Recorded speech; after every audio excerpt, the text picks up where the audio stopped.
Welcome to the Books of Titans podcast, where I seek truth in the world's best books. I'm your host, Eric Rostad, coming to you from the beautiful Books of Titans studio in Franklin, Tennessee. My goal is to read 52 books per year and share what I'm learning. I'll talk a bit about each book, tie ideas together from a variety of genres, and share the one thing I always hope to remember from each book. Today I'm going to tie together a few main ideas that have shown up over and over again in this reading project. This is the first such episode of this sort, but books are about ideas, and in reading a variety of books for this project, I've seen some ideas cross the chasm of fiction, nonfiction, biography, war, religious, fantasy, and other types of books. When I see these ideas pop up in all these different places, I consider these ideas to be the important ones. So I want to talk about a few of these ideas today.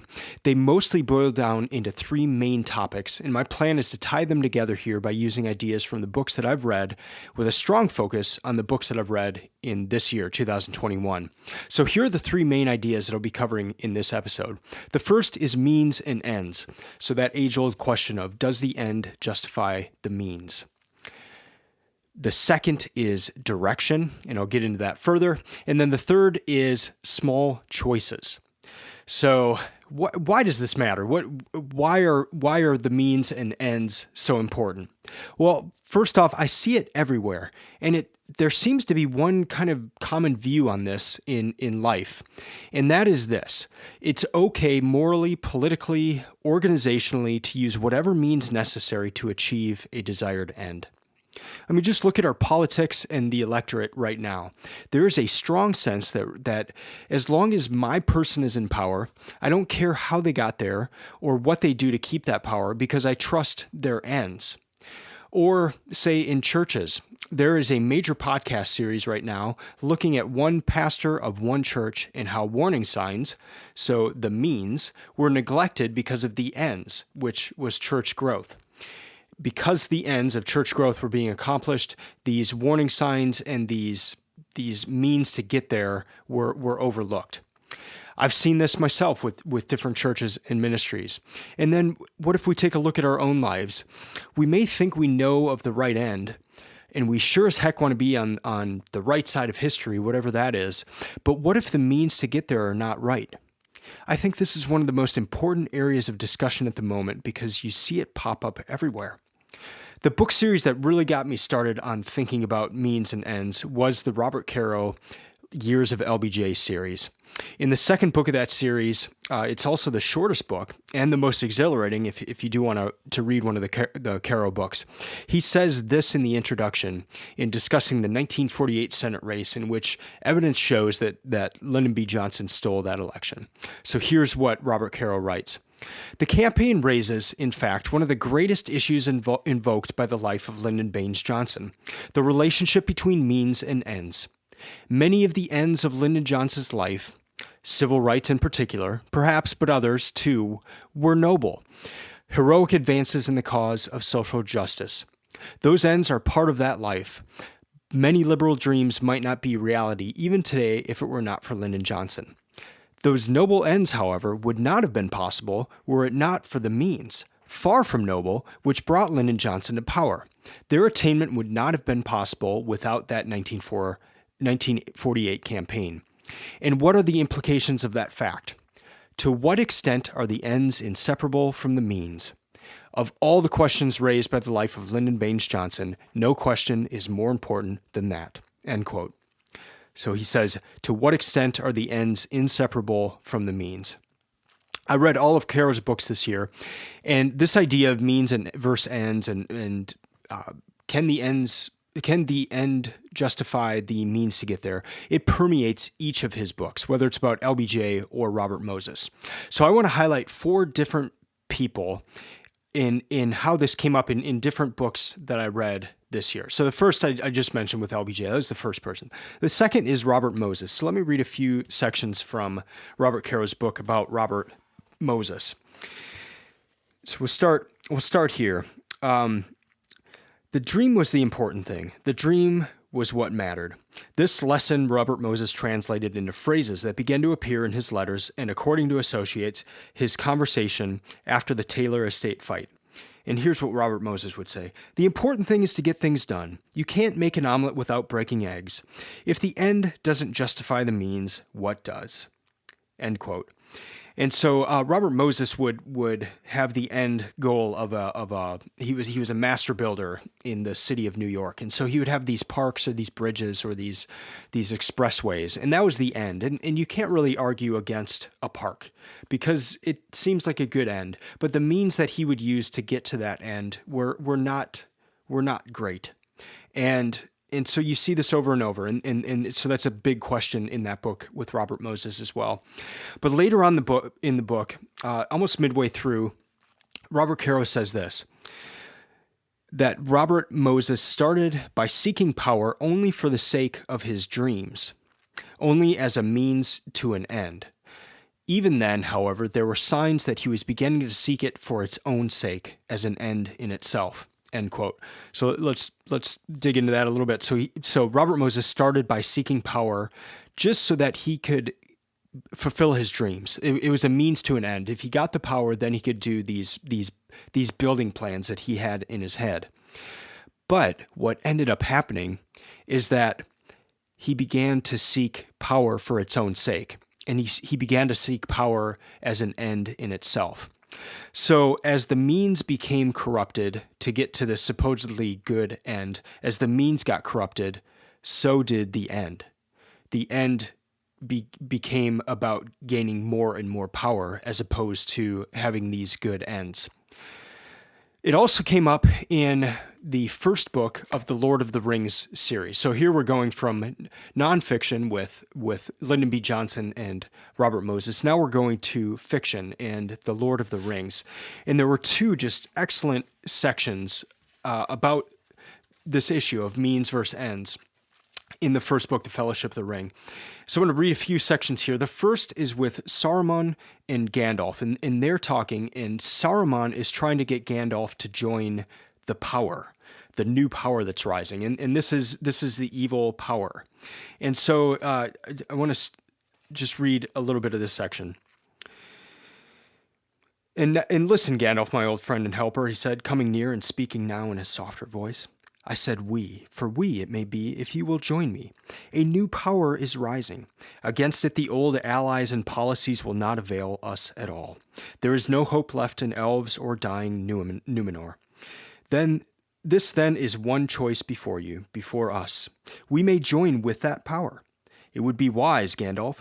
There is hope that way. Its victory is at hand, and there will be rich reward for those that aided it. As the power grows, its proved friends will also grow, and the wise, such as you and I, may with patience come at last to direct its courses, to control it.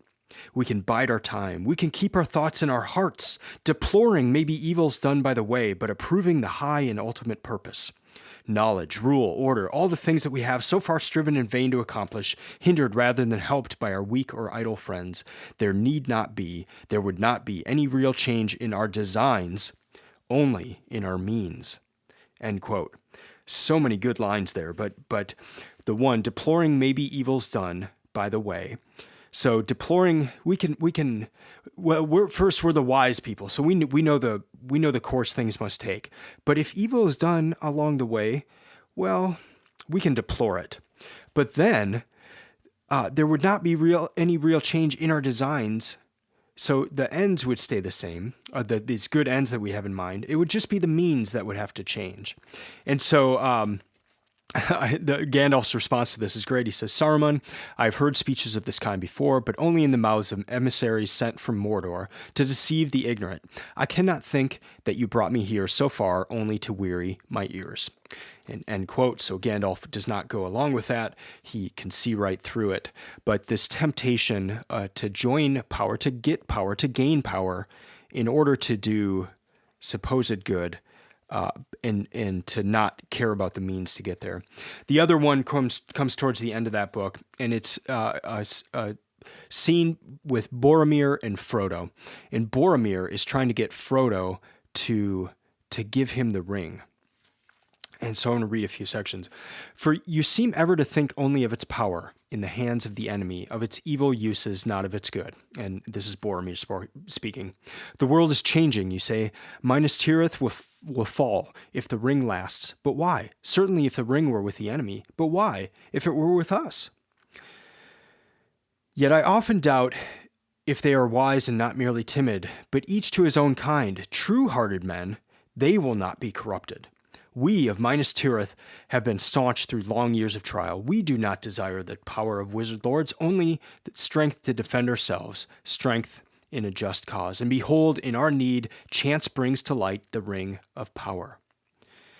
It is mad not to use it, to use the power of the enemy against him. End quote. And Frodo fortunately sees right through this. Boromir actually kind of becomes insane, just kind of spouting off the great things they could do if they just were to both use this ring together. So some great scenes there of means versus ends and the temptation of power. So in all of these four examples, Lyndon B. Johnson, Robert Moses, Saruman, and Boromir, you see some common features. And here are four that stick out. First, there's an overwhelming lust for power to achieve certain ends. Number two, there's a nonchalance about the potential evil means to reach those ends. Number three, there's a feeling of superiority of being able to set ends, not just for themselves, but for others. So this sense of being wise, as Saruman said, we're the wise ones. This sense of superiority, of being the wise ones to set the ends for others. And then the fourth is this corruption of the end because of the corrupted means. And you see that definitely with Robert Moses. You see it with LBJ, and you see it in these cases of the Lord of the Rings series. So the question here that Caro raises is this: is that even possible? Is it possible to reach good ends with bad means? Perhaps that is the question that we need to be pondering for ourselves and our leaders, and to look out for these warning signs in those that we follow. The next overarching idea is that of direction. In a discussion about means and ends, it necessarily becomes a discussion about direction.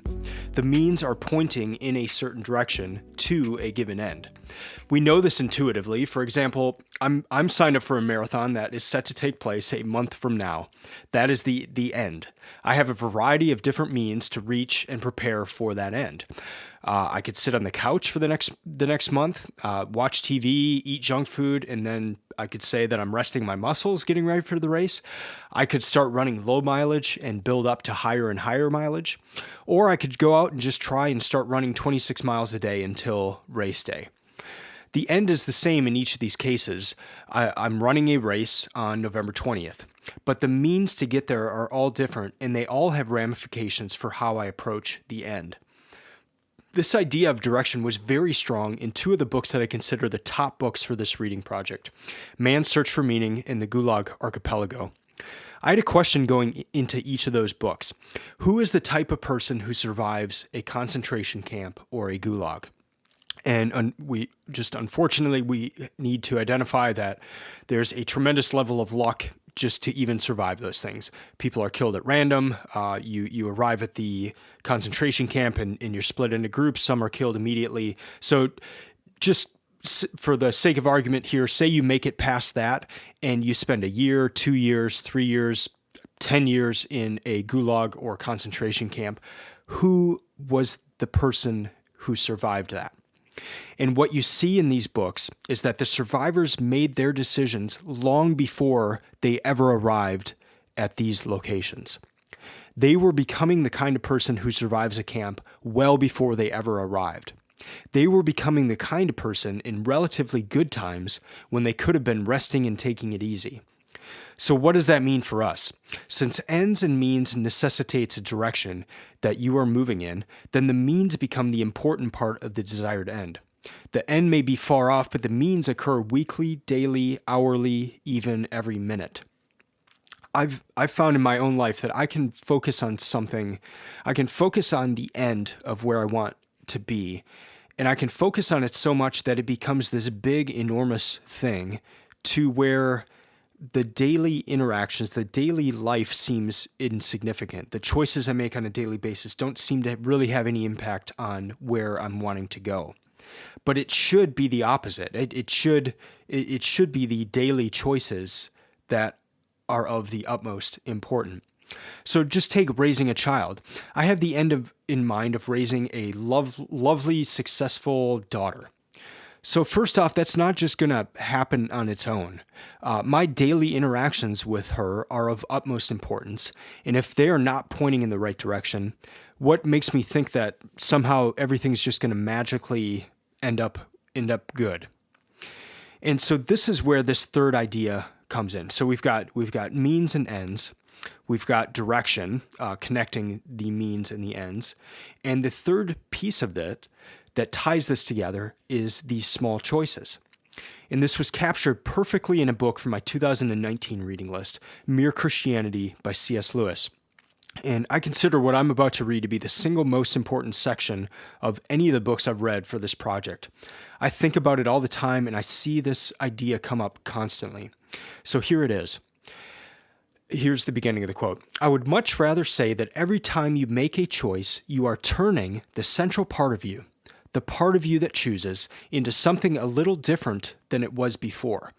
In taking your life as a whole with all your innumerable choices, all your life long, you are slowly turning this central thing into a heavenly creature or a hellish creature, either into a creature that is in harmony with God and with other creatures and with itself, or else into one that is in a state of war and hatred with God and with its fellow creatures and with itself. To be the one kind of creature is heaven. That is, it is joy and peace and knowledge and power. To be the other means madness, horror, idiocy, rage, impotence, and eternal loneliness. Each of us, at each moment, is progressing to the one state or the other. Each of us, at each moment, is progressing to the one state or the other. End quote.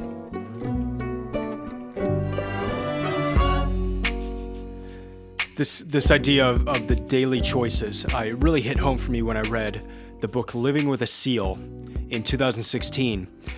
This was Jesse Itzler. He invites a Navy SEAL who ends up being David Goggins. He invites him to live with him for a month and do whatever he says. It's for the purpose of challenging himself and getting in shape and just really changing his mindset. So what I saw in that book is that every run is important because it's about direction, and direction is made up of these small daily choices. The choice to run or not. And so if you make the choice not to run, it makes it that much harder to run the next day. And so that's this idea of direction. You make one choice one day and you do the thing you don't want to do, then it just makes that choice easier and easier, and then you're starting to move in a particular direction. And although that book was not a spiritual book, it had a big impact on me spiritually because it connected that directional means to an end for me on a larger scale, like on the important ends that you want to move towards in life.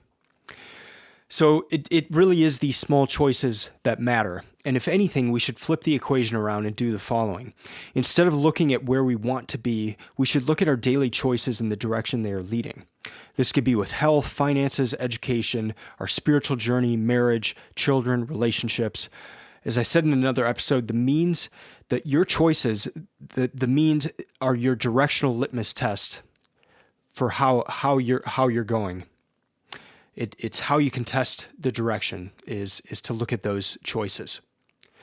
And instead of looking at the promises of a politician, look at their voting record or what they say or how they act.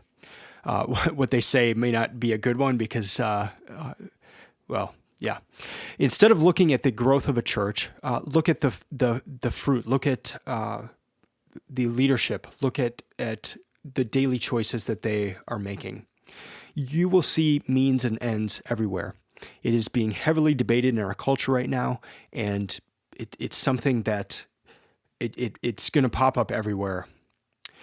So the question Caro raised at the beginning was this: to what extent are the ends inseparable from the means? And my answer is they aren't. They are not inseparable from the means. The end the end is not inseparable from the means. Book 25 this year, my 2021 reading list, was the New Testament. And in it, during the Sermon on the Mount, Jesus makes this statement: "A good tree cannot bring forth evil fruit, neither can a corrupt tree bring forth good fruit."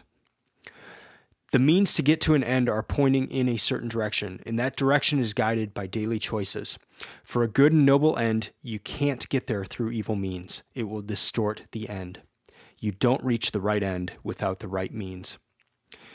One of my favorite things I heard about David Goggins, he was interviewed on a podcast, and he was running one day, and this car pulled up to him. And the guy rolled the window down. Goggins was thinking, what's going on here? But the guy asks David Goggins, he says, what are you training for? And David Goggins responds immediately, and he says, "I'm training for life." And I loved that response, because he could have said, I'm training for this such and such race, which he probably was in some sense. But his response was immediate, was life. And that is an end. He knows that life is not made up of ease. He knows that life is a lot of times it's full of suffering. And that's what he's training for. He's training his mind for that, and not for a life of ease. And so I loved that response. I loved how he was going about that. And his run was not for the next race. His run that day was for life. All right, that's going to do it for this episode. Thank you for listening.